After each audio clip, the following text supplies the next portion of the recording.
Hazrati Boyazid Bastami rahmatullohi alayhi 30 marta piyoda hajga borganlar. 30 yil borganlar hajga. Shu yoqqa o'tada bitta bir marta piyoda hajga borib kelgan odam yo'q. 30 marta hajga borib kelganlardan keyin shayton ko'ngillariga keltirgan ekan.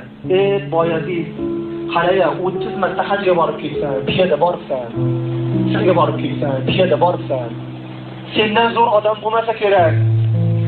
Deganda shu o'zlariga kelib, afsus, 30 yillik haj ketdi degan ekanlar-da, yig'lagan ekanlar. Shu ko'ngildan kelgan narsaga 30 yillik hajdan ayrilib qoldim deb yig'lab, oldilar turgan odamlardan men 30 marta hajga borganman. Shu 30 marta boradigan, hajni sotib oladigan odam bormi deb so'rabdilar. Ammo tajriba kelib, ta'sir hajga ham sotsa bo'ladimi? Ha, sotsa bo'ladi. Nima bor sening sotaman? Meni hech narsam yo'q. Oldinda 3 ta nondan boshqa hech narsa. Ber o'sha 3 ta nonga bo'lsa ham sotaman men debdilar.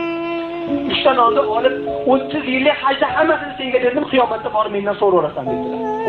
Oldilariga bir it dumini qimillatib kelsam, nonni sindirib hammasini itga yegizdirib olib, nafsim iflos. Hajam ketdi, non ham ketdi dedilar. Nima qoldi? Xudoning rahmatidan boshqa hech narsa qolmadi. Agar Xudo rahmatiga olmasa bizni, hammamiz holimiz xarob.